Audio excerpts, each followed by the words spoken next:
Welcome to 360 Tamil. இன்னைக்கு இந்த வீடியோல நம்ம எந்த படத்தோட எக்ஸ்பிளனேஷன் பத்தி பார்க்க போறோம்னா, தமிழ்ல 2023ல வெளியான விந்தியா விக்டிம் வெர்டிக்ட் அப்படின்ற படத்தை பத்தி தான் பார்க்க போறோம். இது ஒரு பக்காவான கிரைம் த்ரில்லர் படம்னு சொல்லலாம். ஸ்டார்டிங்ல இருந்து எண்டிங் வரைக்கும் சூப்பரா கொண்டு போயிருப்பாங்க. கண்டிப்பா இந்த படம் உங்க எல்லாருக்குமே பிடிக்கும் நம்புறேன். இந்த படத்தோட ஃபுல் எக்ஸ்பிளனேஷனுக்குள்ள போறதுக்கு முன்னாடி இந்த வீடியோக்கு ஒரு லைக் போடுங்க. அது மூலியமா இந்த வீடியோ இன்னும் நிறைய பேர்கிட்ட கொண்டு போய் சேர்க்கப்படும். மேற்கொண்டு டைம் வேஸ்ட் பண்ணாம நம்ம நேரடியா படத்தோட ஃபுல் எக்ஸ்பிளனேஷனுக்குள்ள போயிடலாம். படத்தோட ஸ்டார்டிங் சீனே அனிமேஷன்ல சில விஷயங்களை நமக்கு காட்டுறாங்க. 2012ல நிரூபியா கேஸ் நடந்தது பாத்தீங்களா? அந்த கேஸ் ரொம்ப பரவலா பேசப்பட்டிருக்கும். அதனால குற்றவாளிகளுக்கு தண்டனை அதிகமா கிடைக்கணும், சட்டத்துல மாற்றத்தெல்லாம் ஏற்படுத்தணும் அப்படின்ற மாதிரி ஏற்படுத்தி இருப்பாங்க. இருந்தாலுமே ரேப்பு குறைஞ்சிருக்காது. நாளுக்கு நாள் ரேப் அதிகமாகிக்கிட்டே தான் இருக்கு. இதுக்கு என்னதான் வழின்ற மாதிரி ஒரு கேள்வியோட தான் இந்த படத்தோட கதையை ஆரம்பிக்கிறாங்க. 2019ல நடக்கிற விஷயத்த நமக்கு காட்டுறாங்க. ஸ்டார்டிங்கே வேலாயுதம் அப்படின்ற ஒரு பெரியவரை காட்டுறாங்க. இவரோட ஒய்ஃப் ரொம்ப வருஷத்துக்கு முன்னாடி இறந்து போயிருப்பாங்க. இவருக்கு 2 பொண்ணுங்க இருக்காங்க. இவர் தான் 2 பொண்ணுங்களையும் பாத்துக்கிறாரு. நியூஸ் பேப்பர் போடுற வேலை தான் இவர் பார்த்துட்டு இருக்காரு. இவருக்கு 2 பொண்ணு இருக்கிறதா சொன்னல. மூத்த பொண்ணோட பேரு விந்தியா அப்படின்றது. இவங்களை பொறுத்த வரைக்கும் காலேஜ் படிச்சுட்டு இருக்காங்க. சின்ன பொண்ணோட பேரு விஜய் அப்படின்றது. இவங்க இப்போதைக்கு ஸ்கூல் தான் படிச்சுட்டு இருக்காங்க. அப்பா இவங்க 2 பேர்கிட்டயும் சத்தம் கூட போட மாட்டாரு. அவ்வளவு அன்பா தான் இவங்களை பார்த்துப்பாரு. விந்தியாக்கு இன்னைக்கு எக்ஸாமா இருக்கும். விந்தியாவும் இப்ப எக்ஸாம் ஹாலுக்கு வந்து எக்ஸாம் எல்லாம் எழுதி முடிச்சிடுறாங்க. இப்ப கிளம்பலான்ற மாதிரி ரயில்வே ஸ்டேஷனுக்கு வந்துடுறாங்க. நான் ரயில்வே ஸ்டேஷனுக்கு வந்துட்டேன்ப்பா, இப்ப பைக் எடுத்துட்டு சீக்கிரமா கிளம்பி வீட்டுக்கு வந்துருவேன்ற மாதிரி அப்பாக்கு இன்ஃபார்ம் பண்றாங்க. அப்படி கிளம்பி வரும்போது அவங்களுக்கு ரேப் நடந்திருக்கு போல. அந்த தகவல்லாம் தெரிஞ்சு அப்பா உடஞ்சு போயிட்டாரு.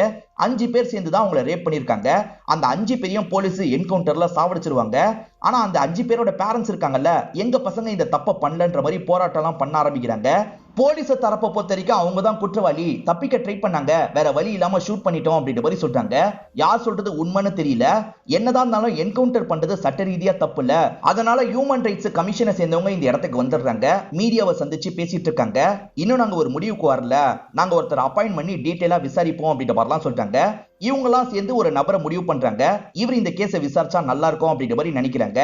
அப்பதான் இந்த டீம்ல இருக்க எட்டுக்கு போன் கால் வருது. இந்த எட்டுக்கு மேல ஒருத்தர் இருப்பாரு பாத்தீங்களா, அவர் தான் கால் பண்ணிருக்காரு. சிவகாமி கிட்ட இந்த கேஸை ஒப்படைங்க அப்படின்ற மாதிரி சொல்லிட்டாரு. அதை கேட்டோன்னே இவரோட முகமே மாறிடுது. ஏன்னா சிவகாமி மேல மக்கள் கோவத்துல இருக்காங்க. அவங்க கிட்ட எப்படி கேஸை ஒப்படைக்கிறது அப்படின்ற மாதிரிலாம் யோசிச்சுட்டு இருக்காங்க. சரி தகவலை சொல்லிடலாம் அப்படின்ற மாதிரி சிவகாமிக்கு கால் பண்றாங்க. இந்த கேஸை நீங்க எடுத்துக்கணும்னு சொல்லிட்டாங்க. சிவகாமி என்னால முடியாது, 6 வருஷமா நான் கஷ்டப்பட்டு இருக்கேன், இந்த கேஸ் எல்லாம் எடுக்க முடியாதுன்னு சொல்றாங்க. இப்ப சிவகாமியோட பர்மிஷன் வாங்காம சிவகாமி தான் இந்த கேஸ் ஹேண்டில் பண்ண போறாங்க அப்படின்ற மாதிரி நியூஸ்ல எல்லாம் வர ஆரம்பிச்சிருது. இது தெரிஞ்சோட மக்கள்லாம் இவங்க ஆபீஸ் முன்னாடி வந்து போராட்டம் பண்ண ஆரம்பிக்கிறாங்க. இவெல்லாம் இந்த கேஸ் ஹேண்டில் பண்ணக்கூடாது அப்படின்ற மாதிரி சத்தம் போட்டுட்டு இருக்காங்க. இவங்க பாக்குறதுக்காக வெளியே வரும்போது இவங்க மேல முட்டியெல்லாம் அடிச்சிட்டு இருக்காங்க. 6 வருஷத்துக்கு முன்னாடி என்ன பிரச்சனை நடந்ததுன்னு தெரியல, என்ன கேட்காம எதுக்காக சார் இந்த கேஸ்ல என்ன இன்வால்வ் பண்ணீங்க அப்படின்ற மாதிரி இவங்களும் சத்தம் போட்டுட்டு இருக்காங்க. அப்பதான் வெளியே கத்துறவங்களோட சவுண்ட் கேக்குது. இவெல்லாம் ஒரு கேஸையும் உருப்படியா ஹேண்டில் பண்ண மாட்டா அப்படின்ற மாதிரி எல்லாருமே திட்டுறாங்க. இதனால இந்த கேஸை நம்ம ஹேண்டில் பண்ணோம் அப்படின்ற மாதிரி இவங்களும் முடிவெடுத்துறாங்க. 6 வருஷத்துக்கு முன்னாடி இவங்க கலெக்டரா இருந்திருப்பாங்க. இவங்க ஒரு கேஸை சரியா ஹேண்டில் பண்ணல போல. அதனால தான் மக்கள் எல்லாருமே கோவத்துல இருக்காங்க. நான் அதுக்கு முன்னாடி நிறைய நல்ல விஷயங்கள் பண்ணியிருக்கேன், இந்த விஷயத்துல ஒரு தப்பு நடந்துருச்சு, அதுக்காக எல்லாருமே எதுக்காக இப்படிலாம் நடந்துக்கிறீங்க, நான் இந்த கேஸை நல்லபடியா முடிப்பேன்ற மாதிரி மக்களை பார்த்து சொல்றாங்க. இப்ப கார் ஏறி இங்க இருந்து கிளம்புறாங்க. இப்பதான் 6 வருஷத்துக்கு முன்னாடி நடந்த விஷயத்த நமக்கு காட்டுறாங்க. விநாயகர் சதுர்த்தியா இருக்கும். ஒரு சந்துல மட்டும் சாமியை எடுத்துட்டு போறதுக்கு அலோவ் பண்ண மாட்டோம் அப்படின்ற மாதிரி சில ஆட்கள் பிரச்சனை பண்றாங்க. இவங்க கலெக்டர்ல சால்வ் பண்றதுக்காக அந்த இடத்துக்கு வந்துடுறாங்க. அது முஸ்லீம் ஏரியாவா இருக்கும். அவங்க தான் பிரச்சனை பண்றாங்க. நீங்க இப்படி பண்றது சரியில்லை அப்படின்ற மாதிரிலாம் இவங்களுமே அவங்க கிட்ட பேசுறாங்க. நாங்க இப்படி பண்றதுக்கு ஒரு காரணம் இருக்கு, வரவங்க வேணும்ட்டே எங்க கிட்ட பிரச்சனை பண்றாங்க. அவங்க சாமி சிலையை கொண்டு போகும்போது நாங்க ரோட்ல சாதாரணமா தான் நிக்கிறோம், நீங்க எதுக்கு ரோட்ல நிக்கிறீங்க, வீட்டுக்குள்ள போங்கன்ற மாதிரி சொல்றாங்க. அதே மாதிரி தண்ணி தெளிச்சிட்டு இருந்தா தண்ணியை வேணும்ட்டே ஊத்த பாக்குறீங்களான்ற மாதிரிலாம் பேசுறாங்க. வேணும்ட்டே எங்க கிட்ட சண்டை வலிக்கிறாங்க, புரிஞ்சுக்கோங்க மேடம், அதனால தான் மாட்டோன்ற மாதிரி சொல்றோம், எங்களால அலோவ் பண்ண முடியாதுன்ற மாதிரி ஒரு பெரியவர் பேசுறாரு. ஆனா இவங்க ஏதாவது பேசி சம்மதிக்க வைக்கணும் அப்படின்ற மாதிரிலாம் பயங்கரமா ட்ரை பண்ணிட்டு இருக்காங்க. அந்த கேங்ல இருக்க ஒரு பையன் இருக்கான்ல, 1/2 மணி நேரம் வேணா கிராஸ் பண்றதுக்கு எடுத்துக்க சொல்லுங்க மேடம், அந்த 1/2 மணி நேரம் நாங்க எல்லாருமே வீட்டுக்குள்ளேயே இருக்கோன்ற மாதிரி சொல்றாங்க. 1/2 மணி நேரத்துல இந்த பகுதியை ஈஸியா கிராஸ் பண்ணிடலாம், அந்த 1/2 மணி நேரம் மட்டும் நீங்க உள்ள இருந்துக்கோங்க, நானும் அவங்க கிட்ட பேசிடுறேன் அப்படின்ற மாதிரி இவங்களும் இந்த இடத்தை விட்டு கிளம்புறாங்க.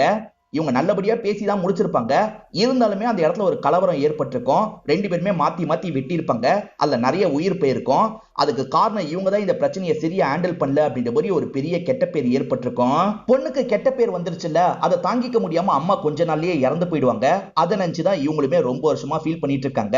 இப்ப கதை பிரசன்ட்டுக்கு வந்துருது. இந்த கேஸ் ஹேண்டில் பண்றதுக்காக இவங்களுமே ஒரு ஆபீஸை நோக்கி வந்துட்டு இருக்காங்க. என்கவுண்டர்ல கொல்லப்பட்ட 5 பசங்களோட பேரண்ட்ஸ் இங்கதான் இருக்காங்க. மேடம், நீங்க தான் எங்க பசங்களுக்கு நீதியை வாங்கி தரணும். எங்க பசங்க தப்பு பண்ணிருக்கலாம், வாய்ப்பு இல்லை அப்படின்ற மாதிரி எல்லா பேரண்ட்ஸும் சொல்லிட்டு இருக்காங்க. இந்த இடத்துக்கு ஈரின் மட்டும் வந்திருக்க மாட்டாங்க. ஈரின் கூட வேற 2 பேரும் வந்திருக்காங்க. இவங்க 3 பேர் சேர்ந்து தான் விசாரிக்க போறாங்க. 5 பேர் என்கவுண்டர்ல சுடப்பட்டாங்கல்ல, அந்த 5 பேரோட பேரண்ட்ஸ் தான் முதல்ல இவங்க வர வைக்கிறாங்க. அந்த பேரண்ட்ஸ்க்கு சில காயங்கள்லாம் இருக்கு. இந்த காயம் எப்படி ஏற்பட்டது, ஸ்டார்டிங்ல இருந்து நடந்த விஷயத்த சொல்லுங்கன்ற மாதிரி கேக்குறாங்க. ஏரியால சிவான்ற ஒரு பையனை போலீஸ் லாக் பண்ணி தூக்கிட்டு போயிருப்பாங்க. சிவாவை தூக்கிட்டு போயிட்டாங்க அப்படின்ற மாதிரி ஏரியாவை சேர்ந்த ஒருத்தர் ஏரியால இருக்க முக்கியமான நபர்கிட்ட சொல்லிட்டு, இது தூக்கிட்டு போயிட்டாங்களா, நம்ம உடனே போலீஸை போய் பார்க்கணும்ன்ற மாதிரி இவங்க கிளம்பி ஸ்டேஷனுக்கு வந்துடுறாங்க. அந்த ஸ்டேஷனை சேர்ந்தவங்க நாங்க யாரையும் தூக்கலன்ற மாதிரிலாம் சொல்றாங்க. நீங்க தூக்கலனா யார் தூக்குனது அப்படின்ற மாதிரிலாம் இந்த பெரிய ஒரு பிரச்சனை பண்றாரு. வேற ஸ்டேஷன்ல வச்சிருக்க கூட வாய்ப்பு இருக்கு, நம்ம செக் பண்ணி பார்க்கலான்ற மாதிரி எல்லார்கிட்டயும் சொல்றாரு. இப்ப எல்லாருமே பசங்க எங்கன்ற மாதிரி தேடி அலையுறாங்க. 5 பேரோட பேரண்ட்ஸும் பதட்டமா தேடிட்டு இருக்காங்க. அந்த 5 பசங்களும் இவங்க கிட்ட பாசமாலாம் பேசியிருப்பாங்கல்ல, அந்த விஷயங்கள்லாம் இந்த பேரண்ட்ஸோட மைண்ட்ல ஓடிட்டு இருக்கு. பசங்களுக்கு என்னாச்சோ ஏதாச்சோ அப்படின்ற மாதிரி தான் பதட்டமா தேடிட்டு இருக்காங்க. கடைசி வரைக்கும் கண்டுபிடிக்க முடியல. திரும்பி ஏரியாக்கே வந்துடுறாங்க. அடுத்து என்ன பண்றதுன்னு யோசிக்கிறாங்க. அப்பதான் ஒரு பொண்ணு நியூஸை பார்த்துட்டு எல்லாருமே வாங்கன்ற மாதிரி கூப்பிடுறாங்க. எல்லாருமே உள்ள போய் அந்த நியூஸை பாக்குறாங்க.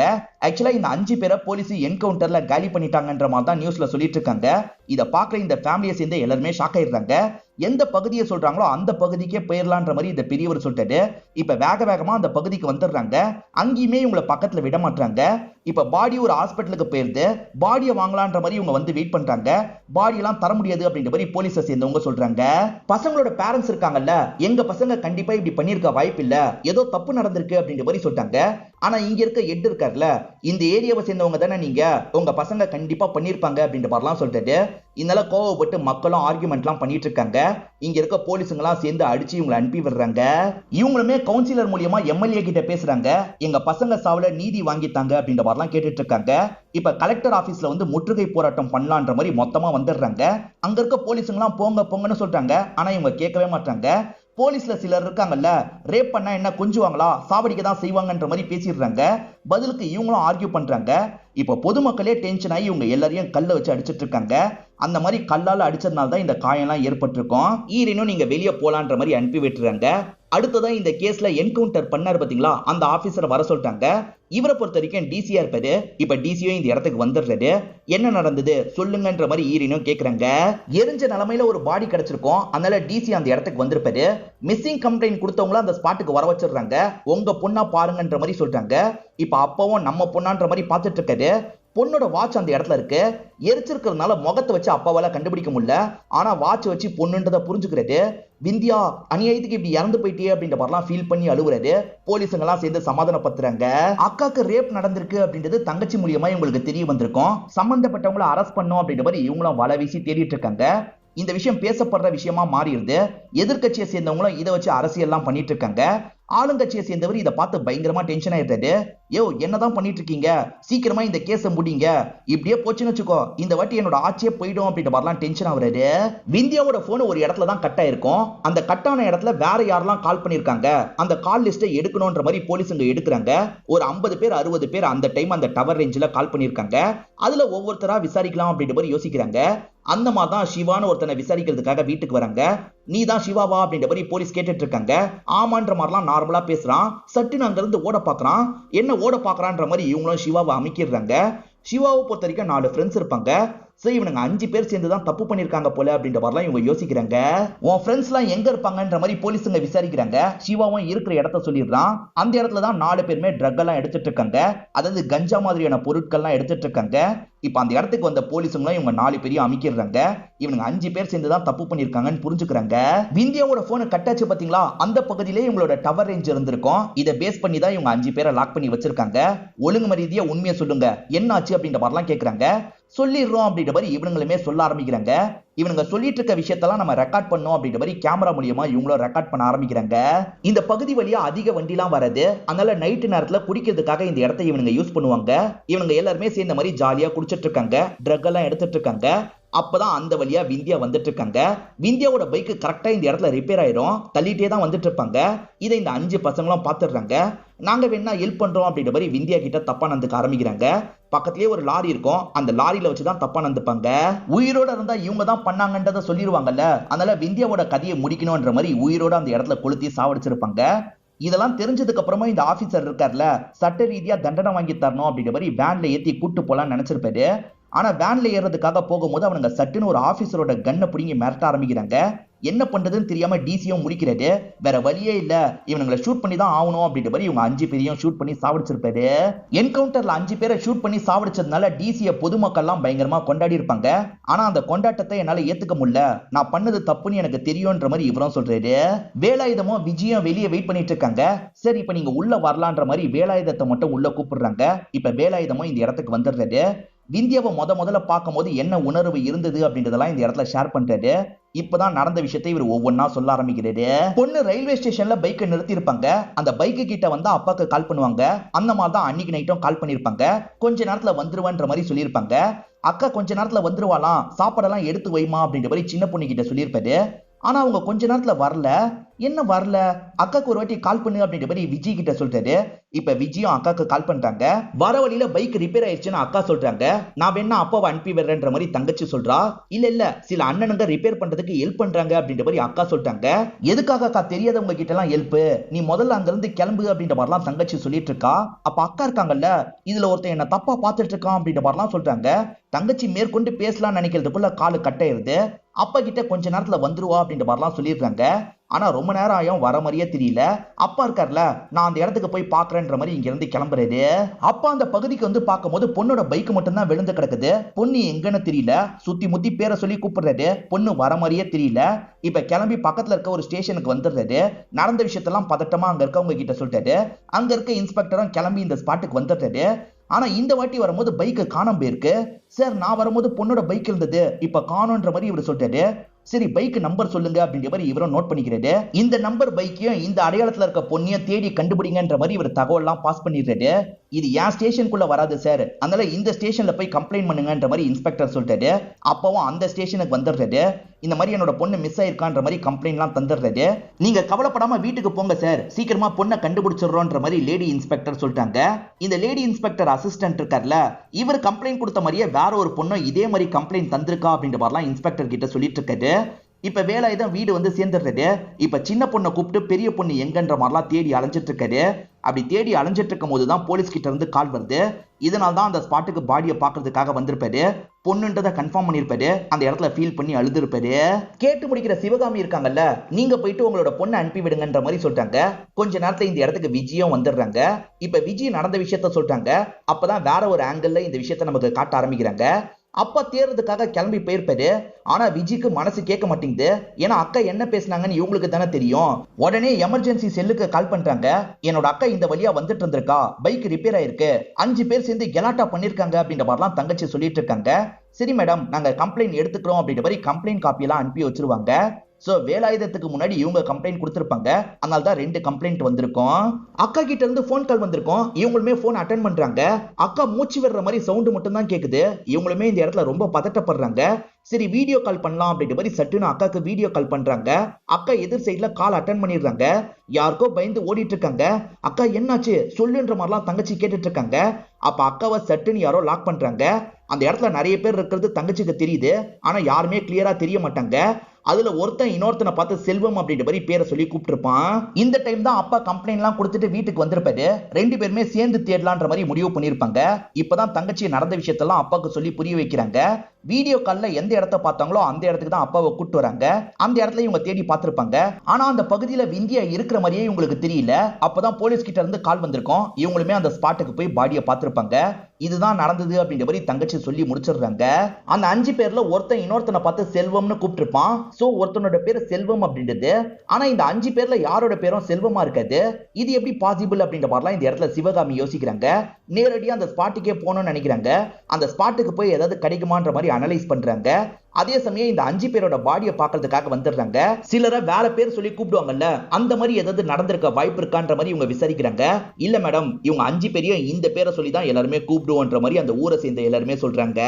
அப்பா சாப்பிடாம இருக்காரு. அப்ப விஜய் இருக்காங்கல்ல, இந்த 5 பேர் தான் குற்றம் பண்ணிருந்தாங்கன்னா அவங்களுக்கான தண்டனை கிடைச்சிருச்சுல்ல, நீங்க சாப்பிடுங்கப்பா அப்படின்ற மாதிரி சொல்லிட்டாங்க. பொண்ணை இப்படி பண்ணவங்களுக்கு தண்டனை கிடைச்சிருச்சுன்னு என்னால விட்டுட்டு போக முடியலமா, நாளை பின்ன வேற ஒரு பொண்ணுக்கு இந்த மாதிரி நடக்காதுன்னு நம்மளால உத்தரவாதம் தர முடியுமா, அந்த சூழ்நிலை இல்ல, அந்த சூழ்நிலையை எப்படியாவது மாத்தணும், அதை பத்தி தான் யோசிக்கிறேன்னு சொல்றாரு. இப்ப சிவான்ற பையனோட பேரண்ட்ஸ் பேசிக்கிறத நமக்கு காட்டுறாங்க. ஆக்சுவலா சிவாவை பொறுத்த வரைக்கும் அப்பாவுக்கு தெரியாம அப்பா பாக்கெட்ல இருந்து காசு எடுப்பான். அதே மாதிரி சரக்கு தம்முன்னு கெட்ட பழக்கம் இருக்கு. பொண்ணுங்களை ரேக் பண்ணியும் விளையாடுவான். என்னதான் அவன் தப்பு பண்ணாலும் சரி, இந்த அளவுக்கு மோசமான தப்ப பண்ணிருக்க மாட்டாங்க அப்படின்ற மாதிரி ஒய்ஃப் சொல்றாங்க. ஆமான்ற மாதிரி ஹஸ்பண்டும் சொல்றாரு. ஈரின் கூட கேள்வி கேட்கிற வேற ஒரு லேடி இருக்காங்கல்ல, நைட்டு நேரம் நீங்களே போய் பொண்ணை பிக்கப் பண்ணிட்டு வந்திருக்கணும் அப்படின்ற மாதிரி அப்பாவை பார்த்து சொல்றாங்க. இதை கேட்கிற தங்கச்சி பயங்கரமா டென்ஷன் ஆயிடுறா. சரி, நடந்தது ரோட்ல நடக்காம வந்துட்டு இருக்க ட்ரெயின்ல நடந்திருந்ததுன்னா என்ன சொல்லியிருப்பீங்க, அப்பயும் இந்த மாதிரி தான் ஏதாவது காரணத்தை தேடி இருப்பீங்களா, தயவு செஞ்சு இந்த மாதிரி காரணத்தை மட்டும் சொல்லாதீங்க அப்படின்ற மாதிரி தங்கச்சி கோவப்படுறாங்க. அதே மாதிரி அப்பா இருக்காருல, நீங்க என்ன மேடம் சொல்ல வரீங்க, அப்ப பொண்ணை பெத்துட்டா பொண்ணு கூடயே தான் சுத்திட்டு இருக்கணும்னு சொல்ல வரீங்களா, அப்புறம் எதுக்காக கவர்மெண்ட் இருக்கு, அவங்க பாதுகாப்புலாம் கொடுக்க மாட்டாங்களா அப்படின்ற மாதிரிலாம் கோவப்பட்டு இருக்காரு. அந்த லேடி பேசினது தப்புன்னு ஈரன் புரிஞ்சுக்கிறாங்க. அந்த லேடியை கண்ட்ரோல் பண்ணிடுறாங்க. மேற்கொண்டு ஈரன் இவங்களை பார்த்து பேச ஆரம்பிக்கிறாங்க. டிசி வேற வழி இல்லாம தான் என்கவுண்டர் பண்ணன்ற மாதிரி சொல்லியிருப்பாரு. ஆனா இதுக்கு முன்னாடியே 18 என்கவுண்டர் அவர் பண்ணிருக்காரு. ஏற்கனவே நீங்க என்கவுண்டர் பண்றவர் தான், அதனால தான் உங்ககிட்ட இந்த கேஸை கொடுத்திருக்காங்க, உண்மையை சொல்லுங்கன்ற மாதிரிலாம் கேக்குறாங்க. இல்ல மேடம், வேற வழி இல்லாம தான் பண்ணன்ற மாதிரி சொல்றாரு. நீங்க 5 பேரை கொண்டிருக்கீங்கல்ல, அதுல யாரோட பேரும் செல்வம் கிடையாது. ஆனா இந்த பொண்ணு ஒரு விஷயத்த கேட்டிருக்கா, அந்த 5 பேர்ல ஒருத்தனோட பேரு செல்வம். இது எப்படி பாசிபிள், இது எதுக்காக நீங்க கவனத்துல எடுத்துக்கல அப்படின்ற மாதிரி கேக்குறாங்க. அவன் சிவானு தான் கூப்பிட்டுருப்பான், இந்த பொண்ணோட காதுல செல்வம்னு கேட்டிருக்கோம் அப்படின்ற மாதிரி டிசி சொல்றாரு. இல்ல மேடம், செல்வம்னு தான் கூப்பிட்டான்ற மாதிரி இந்த இடத்துல விஜய் சொல்றாங்க. இப்ப ஈரன் இருக்காங்கல்ல, இவரை மடக்கி மடக்கி நிறைய கேள்வி கேட்கிறாங்க. நீங்க தப்பான 5 பேரை கொலை பண்ணிருக்கீங்க அப்படின்ற மாதிரிலாம் சொல்றாங்க. ஒரு ஸ்டேஜ்ல இவருமே சில விஷயங்களை சொல்ல ஆரம்பிக்கிறாரு. ஆளுங்கட்சியை விமர்சனம் பண்ணி ஒருத்தர் நியூஸ் எழுதியிருப்பாரு. இதனால கோவப்பட்ட ஒரு மினிஸ்டர் இருக்காரு பாத்தீங்களா, அந்த மீடியால லாக் பண்ணி அடி அடின்னு அடிக்கிறாரு. இதுக்கப்புறம் எனக்கு எதிராக நியூஸ் எழுதுன உன்னை சாப்பிடுச்சிருவேன் அப்படின்ற மாதிரிலாம் அவனை மிரட்டிட்டு இருக்காரு. அதே மாதிரி டிசியை இந்த இடத்துக்கு வர வச்சு பேசவும் ஆரம்பிக்கிறது. இப்ப எல்லாருமே அந்த விந்தியான்ற பொண்ணோட கேஸை பத்தி தான் பேசிட்டு இருக்காங்க. சீக்கிரமா இந்த கேஸை முடின்ற மாதிரி இவருமே பிரஷரை போடுறாரு. இந்த மாதிரி சமயத்துல தான் அந்த 5 பசங்க இன்வால்வ் ஆயிருக்கிறது தெரிய வந்திருக்கும். அந்த 5 பசங்களையும் அந்த ஸ்பாட்டுக்கு கொண்டு வந்துடுறாங்க. என்னடா பண்ணீங்கன்ற மாதிரி கேக்குறாங்க. இந்த 5 பேருமே இந்த ஸ்பாட்டுக்கு வந்தது உண்மைதான். இந்த இடத்துல ட்ரக் மட்டும் தான் எடுத்திருப்பாங்க, மத்தபடி எந்த பொண்ணையும் நாங்க எதுவுமே பண்ணல அப்படின்ற மாதிரிலாம் சொல்றாங்க. இவங்க 5 பேருமே தப்பு பண்ணலன்றது டிசிக்கும் நல்லா தெரியுது. இப்ப டிசியே இவங்களை விட்டுலாம் அப்படின்ற மாதிரிலாம் யோசிக்கிறாரு. ஆனா மேல் இடத்தை சேர்ந்தவங்க பிரஷரை போடுறாங்க. இவங்க 5 பேரை போட்டு தள்ளு, கேஸ முடி, எந்த பிரச்சனை வந்தாலும் நாங்க பாத்துக்கிறோம் அப்படின்ற மாதிரிலாம் சொல்றாங்க. நாளை பின்ன கோர்ட்ல காட்ட இந்த 5 பசங்க கிட்ட இருந்து ஒரு வீடியோ மட்டும் வாங்கணும்ன்ற மாதிரி யோசிக்கிறாங்க. இந்த மாதிரி நீங்க பண்ணி காட்டணும், நாங்க அந்த வீடியோ எடுத்துப்போம், அதுக்கப்புறம் உங்களை விட்டுறோம் அப்படின்ற மாதிரிலாம் இந்த பசங்களை நம்ப வைக்கிறாங்க. சரி, நாங்க தான் ரேப் பண்ணோன்ற மாதிரி இந்த பசங்க நடிச்சு காட்டுறாங்க. இத போலீஸுங்க எல்லாருமே கேப்சர் பண்ணிடுறாங்க. சார், நீங்க சொன்ன மாதிரி தான் பண்ணிட்டோம்ல, எங்களை விட்டுருங்க சார், நாங்க ட்ரக் எடுத்தது தப்புனா அதுக்கான தண்டனை எங்களுக்கு தாங்க, வேற எதுலயும் எங்களை மாட்டி விட்டுறாதீங்க அப்படின்ற மாதிரிலாம் கெஞ்சி கேட்டுட்டு இருக்காங்க. இவனுங்க அழுவுறதுனால இவருக்குமே ரொம்ப பாவமா இருக்கு. இவர் யோசிச்சுக்கிட்டே இருக்காரு. முடிச்சுட்டு கால் பண்ணுன்னு பொலிட்டீஷியன் சொல்லியிருப்பாரு. இவர் கால் பண்ணாம இருக்கிறதுனால அந்த பொலிட்டீஷியனே திரும்பி கால் பண்ணிட்டாரு. இவரும் அந்த காலை எடுக்காம இருக்காரு. இவரோட அசிஸ்டண்டா ஒருத்தர் இருக்காரு பாத்தீங்களா, இப்ப பொலிட்டீஷியன்ஸ் அவரோட லைன்ல வந்துடுறாங்க. அவர் பண்ணலனா நீ பண்ணிரு அப்படின்ற மாதிரி சொல்றாங்க. சார், நீங்க பண்ணலனா என்ன பண்ண சொல்றாங்க அப்படின்ற மாதிரி அவரும் சொல்றாரு. வேற வழி இல்லாம டிசி இருக்கார்ல, நானே பண்ணி தொலைறேன் அப்படின்ற மாதிரி கன் எடுத்து இவனுங்க 5 பேரையும் ஷூட் பண்ணி சாவடிச்சிடுறாரு. எந்த தப்பும் பண்ணாம நம்ம பசங்களை சாவடிச்சிருக்காங்களே அப்படின்ற மாதிரி பேரண்ட்ஸ் எல்லாருமே ஃபீல் பண்றாங்க. இந்த ஆபீசரை இந்த இடத்துல அடிக்கலாம் செய்யறாங்க. ஆனா ஒருத்தர் மட்டும் தடுத்துடுறாரு. இவர் அடிச்சு என்ன பிரயோஜனம், நம்ம ஓட்டு போட்டு ஒருத்தனை தேர்ந்தெடுக்கிறோம்ல, அவனுங்கள மாதிரி ஆளுங்களை தான் நம்ம அடிக்கணும், இவனை அடிச்சு ஒரு பிரயோஜனமும் இல்ல அப்படின்ற மாதிரிலாம் ஆதங்கப்பட்டு இந்த இடத்துல பேசிட்டு இருக்காரு. இப்பதான் இந்த கேஸ்ல புதுசா ஒரு திருப்பம் ஏற்படுது. ஆக்சுவலா விந்தியா இறந்து போயிட்டதா எல்லாருமே நினைச்சாங்கல்ல, விந்தியா இறந்து போயிருக்க மாட்டாங்க. இப்போ ஒரு இடத்துல அவங்க கிடைச்சிருக்காங்க. அவங்களுக்கு பயங்கரமா காயம் மட்டும் தான் பட்டிருக்கு. அதே மாதிரி ரேப்பும் நடந்திருக்கு. இப்ப டாக்டர்ஸ்லாம் சேர்ந்து அவங்களுக்கான ட்ரீட்மெண்ட்டை தந்துட்டு இருக்காங்க. கொஞ்ச நேரம் எல்லாருமே வெளியே வெயிட் பண்ணுங்க, எல்லாம் ஓகேவானதுக்கு அப்புறம் நாங்க கூப்பிடுறோம்ன்ற மாதிரி டாக்டர் லேடி சொல்றாங்க. இப்ப எல்லாருமே வெளியே உட்காந்து வெயிட் பண்றாங்க. விந்தியா உயிரோட இருக்கானா, எரிஞ்சது யாரோட பாடி அப்படின்ற மாதிரிலாம் இந்த இடத்துல சிவகாமி யோசிச்சுட்டு இருக்காங்க. இப்ப விந்தியா கண் முழிச்சிடுறாங்க. அப்பா கிட்டயும் தங்கச்சி கிட்டயும் பேசணும்ன்ற மாதிரி சொல்றாங்க. இவங்க 2 பேர் மட்டும் உள்ள வந்துடுறாங்க. உனக்கு என்னமா ஆச்சு, யாருமா இப்படி பண்ணா அப்படின்ற மாதிரி அப்பா கேட்கறாரு. இந்த இடத்துல தான் இவங்களுமே நடந்த விஷயத்த சொல்றாங்க. நடந்த விஷயத்த விஷுவலா நமக்கு காட்டுறாங்க. இவங்க பைக்ல வந்துட்டு இருக்கும் போது பைக் ஒரு இடத்துல ரிப்பேர் ஆயிருக்கும். வண்டியை திரும்ப திரும்ப ஸ்டார்ட் பண்றதுக்கு இவங்க ட்ரை பண்ணிக்கிட்டே இருக்காங்க. பக்கத்துலயே ஒரு லாரி இருக்கும். அந்த லாரியில 5 பேர் சரக்கு வச்சிட்டு இருப்பாங்க. அப்படி சரக்கு அடிச்சிட்டு இருக்கவங்களுக்கு இந்த சவுண்ட் கேட்டு என்ன ஏதுன்னு பாக்குறாங்க. பார்த்தா இந்த பொண்ணு ட்ரை பண்ணிட்டு இருக்கிறது தெரிய வருது. ஹெல்ப் பண்ற மாதிரி பக்கத்துல வந்து பேச ஆரம்பிக்கிறாங்க. இல்ல என்னோட அப்பாவுக்கு கால் பண்ணி நான் போய்ப்பேன், நான் பாத்துக்கிறேன்ற மாதிரி இவங்களும் சொல்றாங்க. வண்டியில சின்ன பிரச்சனையாதாமா இருக்கும், அண்ணனுங்க நாங்க ஹெல்ப் பண்ணி தரோம், நீ கவலைப்படாம இருன்ற மாதிரி வண்டியெல்லாம் அவங்க கையில இருந்து வாங்கிடுறாங்க. வேற ஆப்ஷனே இல்லாம தான் விந்தியா வண்டி அவங்க கிட்ட தந்திருப்பாங்க. இப்பதான் தங்கச்சி கிட்ட இருந்து போன் கால் வந்திருக்கும்.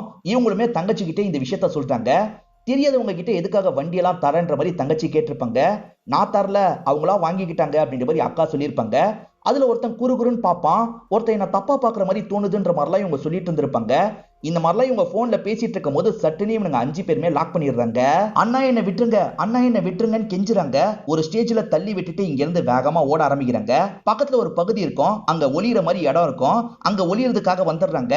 அப்பதான் தங்கச்சிக்கு கால் பண்ணிருப்பாங்க. ஆனா தங்கச்சி கிட்ட பேச முடியாது. இவங்க மூச்சு வாங்குற சவுண்ட் மட்டும் தான் தங்கச்சிக்கு கேட்டிருக்கும். இப்ப தங்கச்சி வீடியோ கால் பண்றா. இவங்களுமே அட்டன் பண்ணி விஷயத்த சொல்லலாம்னு நினைக்கிறாங்க. ஆனா அவனுங்க 5 பேருமே தேடிட்டு இருக்காங்கல்ல, அப்படி தேடிட்டு இருக்கவங்க ஒரு ஸ்டேஜ்ல கண்டுபிடிச்சிடுறாங்க. சட்டுன்னு முடிய பிடிச்சு லாக் பண்ணிடுறாங்க. தப்பா நடந்துக்கணும் அப்படின்ற மாதிரி லாரியில போட்டுடுறாங்க. லாரியில வச்சுதான் இவனுங்க 5 பேருமே தப்பா நடந்திருப்பாங்க. செல்வம் வண்டியை நிறுத்துன்ற மாதிரி ஒருத்தன் சொல்லியிருப்பான். செல்வம்ன்றவர் வண்டியை நிறுத்தியிருப்பாரு. இவங்களோட பைக் ஒரு இடத்துல இருந்தது பாத்தீங்களா, அந்த பைக்கை எடுக்கிறதுக்காக தான் திரும்பி வந்திருப்பாங்க. இப்ப பைக்கையும் தூக்கி போட்டுட்டு இங்க இருந்து கிளம்புறாங்க. இதனால தான் 2வது வாட்டி அப்பா வரும்போது பைக் இருந்திருக்காது, இவனுங்க வேற ஒரு பகுதிக்கு கொண்டு போயிருப்பாங்க. ரேப் பண்ணி முடிச்சவங்க கொல்லணும் அப்படின்ற மாதிரிலாம் அவங்களுக்குள்ள பேசிட்டு இருக்காங்க. இத பாக்குற விந்தியாக்கு ரொம்ப பயமா இருக்கு. தயவு செஞ்சு என்ன விட்டுருங்க அப்படின்ற மாதிரிலாம் கேக்குறாங்க. விட்டா எங்களை பத்தி சொல்லிடுவல்ல, உன் கதையை முடிச்சுதான் ஆகணும்ன்ற மாதிரி அவனுங்க பேசுறாங்க. விந்தியா சட்டுன்னு தள்ளி விட்டுட்டு தப்பிச்சிடுறாங்க. விந்தியாவோட ட்ரெஸ் எல்லாம் பயங்கரமா கிழிஞ்சிருக்கும். விந்தியா இருக்காங்கல்ல, ட்ரெஸ்ஸை கலட்டி பக்கத்துல இருக்க குப்பை தொட்டியில போட்டுறாங்க. அங்க இருக்க ஒரு பழைய ட்ரெஸ்ஸை எடுத்து மறைச்சுக்கிறாங்க. இப்ப அவனுங்க வரும்போது விந்தியா ஒளிஞ்சுக்கிறாங்க. வந்த 5 பேருமே விந்தியா எங்கன்னு தேடிட்டு இருக்காங்க. விந்தியா ட்ரெஸ்ஸை கழட்டி தூக்கி போட்டாங்கல்ல, அந்த பகுதியில ஒரு மனநலம் பாதிக்கப்பட்ட லேடி சாஞ்ச மாதிரி படுத்திருப்பாங்க. அவங்க மேலதான் அந்த ட்ரெஸ் விழுந்திருக்கும். வந்த இவனுங்க அதுதான் விந்தியான்ற மாதிரி நினைச்சுக்கிறாங்க. ரோட்ல மனநலம் பாதிக்கப்பட்ட மாதிரி பிச்சை எடுப்பாங்கல்ல, அந்த மாதிரி தான் அந்த லேடி பிச்சை எடுக்கிறாங்க போல. அது விந்தியான்ற மாதிரி இவனுங்க நினைச்சுக்கிறாங்க. விந்தியாக்கு தெரியாமையே விந்தியாவை கொளுத்தி விட்டுலாம் அப்படின்ற மாதிரி பின்னாடி இருந்து மண்ணெண்ணெயை ஊத்துறாங்க. சட்டுன்னு கொளுத்தி விட்டுட்டு கிளம்புறாங்க. ஒரு அப்பாவியை கொளுத்தி விட்டுட்டாங்களே அப்படின்ற மாதிரி விந்தியா இந்த இடத்துக்கு வந்துடுறாங்க. காப்பாத்துறதுக்கு பயங்கரமா ட்ரை பண்றாங்க. இந்த மாதிரிலாம் இவங்க ட்ரை பண்ணும்போது தான் இவங்களோட வாட்ச் அந்த இடத்துல விழுந்திருக்கும். காப்பாற்ற முடியாம இவங்களுமே டயர்ட் ஆகி விட்டுருவாங்க. இவங்க கிளம்பலாம்னு நினைக்கும் போது ஒரு இடத்துல ஸ்லிப் ஆகி பொத்துன்னு விழுந்துருவாங்க. அப்படி விழுந்த இடத்துல தான் இவங்க 2 நாளா கடந்திருப்பாங்க. இதுதான் நடந்தது அப்படின்ற மாதிரி சிவகாமி கிட்ட சொல்லி முடிச்சிடுறாங்க. அதே மாதிரி அந்த 5 பேரோட அடையாளத்தையும் போலீஸ் கிட்ட சொல்றாங்க. போலீஸ் அந்த 5 பேரை தேட ஆரம்பிச்சிடுறாங்க. இவங்க விசாரணை பண்ணதுல மினிஸ்டர் தப்பு பண்ணிருக்காருன்னு தெரிய வந்தது இல்ல, அதை பத்தி இவங்க பேட்டிலாம் தந்துட்டு இருக்காங்க. இதனால மீடியா ஆட்களும் அந்த மினிஸ்டர் கிட்ட கேள்வி எழுப்பிட்டு இருக்காங்க. அவங்க எந்த ஒரு ஆதாரமும் இல்லாம இந்த மாதிரி போய் சொல்றாங்க. இந்த கேஸ்லாம் நிக்காது, சட்ட ரீதியா நான் எதிர்கொள்ளுவேன் அப்படின்ற மாதிரி பேட்டி தந்துட்டு போறாரு. ஒவ்வொரு ரேப் நடக்கும் போதும் இந்த மாதிரி தண்டனை தரணும், அந்த மாதிரி தண்டனை தரணும்ன்ற மாதிரி பொதுமக்கள் ஒவ்வொன்னு சொல்லுவாங்கல்ல, அதை மீடியாவும் பயங்கரமா கவர் பண்ணுவாங்கல்ல, அந்த மாதிரி சீனை நமக்கு காட்டுறாங்க. இப்ப அப்பாவும் பொண்ணு தேடி வந்ததுனால கூட்டு போலான்னு நினைக்கிறாரு. இப்பயும் மீடியா ஆட்கள் இந்த பொண்ணு கிட்ட தான் நிறைய கேள்வி கேட்கறாங்க. அவங்க 5 பேர் எப்படி இதெல்லாம் பண்ணாங்கன்ற மாதிரிலாம் கேட்டுட்டு இருக்காங்க. இதனால அப்பா பயங்கரமா டென்ஷன் ஆயிடுறாரு. எப்படி உங்களால இந்த மாதிரி கேள்வி எல்லாம் கேட்க முடியுது? என் பொண்ணோட முகத்தை நியூஸ்ல எந்நேரமா போட்டு காமிச்சிட்டு இருக்கீங்க, இதெல்லாம் பண்ணக்கூடாதுன்னு உங்களுக்கு தெரியாதா? நீங்க எப்ப மாற போறீங்க அப்படின்ற மாதிரிலாம் ஆதங்கப்பட்டு பேசிட்டு இருக்காரு. அப்பா நான் அவங்க கிட்ட பேசணும் அப்படின்ற மாதிரி விந்தியா பேச ஆரம்பிக்கிறாங்க. அந்த 5 பேர் ரேப் பண்ணாங்கல்ல, அந்த 5 பேரை அண்ணனுங்க அண்ணனுங்க அப்படின்ற மாதிரி சொல்லி தான் பேசுறாங்க. அந்த 5 பேருக்கும் நான் வெறும் சதையா மட்டும் தான் தெரிஞ்சிருக்கேன், தங்கச்சியா தெரியல. அவங்க வீட்லயும் லேடிஸ் இருக்காங்கல்ல, அதெல்லாம் ஏன் அவங்க மறந்துடுறாங்க? ஒவ்வொருத்தரும் என்கிட்ட தப்பா நடந்துக்கும் போது நான் அவ்வளவு கெஞ்சினேன், ஆனா அவங்க கொஞ்சம் கூட இறக்கப்படல. எப்படி அவங்களால இப்படி இருக்க முடியுது அப்படின்ற மாதிரிலாம் கேக்குறாங்க. அவங்க 5 பேரை கண்டுபிடிச்சு தண்டனை வாங்கி தந்தாலும் சரி, இதுக்கப்புறம் இந்த மாதிரி நடக்காதுன்னு நம்மளால சொல்ல முடியாது. ஏன்னா அந்த அளவுக்கு இந்த கிரைம் அதிகமாகிக்கிட்டே வருது. இதுக்கு என்னதான் வழின்ற மாதிரிலாம் கேக்குறாங்க. இந்த மாதிரி அண்ணனுங்கெல்லாம் மத்த பொண்ணுங்களை தங்கச்சியா பார்க்க மாட்டாங்க, உடம்பா மட்டும் தான் பார்ப்பாங்க. இந்த மாதிரி ஆளுங்கெல்லாம் கொஞ்சம் நார்மல் ஆகணும்னா ப்ராஸ்டிடியூஷனை லீகல் பண்ணும், அப்பயாவது அவங்களோட ஆசைலாம் தீர்ந்து நார்மல் நிலைமைக்கு வராங்களான்றதை பார்ப்போன்ற மாதிரி பேசிட்டு இந்த இடத்தை விட்டு இவங்க கிளம்புறாங்க. 5 பேர் தேவையில்லாம இறந்து போனாங்கல்ல, அந்த 5 பேரோட பேரண்ட்ஸும் பயங்கரமா ஃபீல் பண்றாங்க. இப்ப இறுதி சடங்கு பண்றதுக்காக பாடி ஒரு இடத்துக்கு கொண்டு வந்துடுறாங்க. அதே மாதிரி விந்தியாக்கு பதிலா மனநலம் பாதிக்கப்பட்ட ஒரு லேடி இறந்து போனாங்கல்ல, விந்தியாவும் அவங்களுக்கான இறுதி சடங்கை நம்மளே முன்ன நின்று பண்ணும் அப்படின்ற மாதிரி யோசிக்கிறாங்க. இப்ப அவங்களுக்கான இறுதி சடங்கை அந்த இடத்துல வச்சு பண்ணிட்டு இருக்காங்க. ப்ராஸ்டிடியூஷனை லீகலா மாத்தணும் அப்படின்ற மாதிரி சொன்னாங்க பாத்தீங்களா, அதுக்கான முன்னெடுப்பெல்லாம் இவங்க எடுக்கிறாங்க போல. நிறைய பேர் அதுக்கான போராட்டம் எல்லாம் பண்ணிட்டு இருக்காங்க. சிவகாமி 6 வருஷத்துக்கு முன்னாடி ஒரு கெட்ட பேர் எடுத்தாங்கல்ல, அதனால யார்கிட்டயும் பெருசா பேசாம ஒதுங்கி தான் இருப்பாங்க. ஆனா இப்ப இவங்களுக்கு நல்ல பேர் கிடைச்சிருது, எல்லார்கிட்டயும் சகஜமா இவங்களால பேச முடியுது. இப்ப கடைசியில ஒரு விஷயத்தை நமக்கு காட்டுறாங்க. ஆக்சுவலா இந்த தப்பெல்லாம் பண்ணவனுங்க சாதாரணமா ஒரு பகுதியில நடமாடிட்டு இருக்காங்க. போலீஸ் இன்னும் தேடிட்டு தான் இருக்காங்க. இந்த நிலை எப்ப மாறும்ன்ற மாதிரி ஒரு கேள்வியை எழுப்பி நமக்கு படத்தை முடிச்சிடுறாங்க. இந்த படம் உங்க எல்லாருக்குமே பிடிச்சிருக்கும் நம்புறேன். இந்த வீடியோ உங்களுக்கு பிடிச்சிருந்ததுன்னா லைக் பண்ணுங்க, கமெண்ட் பண்ணுங்க, மறக்காம 360 தமிழ் சேனலை சப்ஸ்கிரைப் பண்ணுங்க. தொடர்ச்சியா இந்த மாதிரி வீடியோக்கள் வந்துகிட்டே தான் இருக்கும்.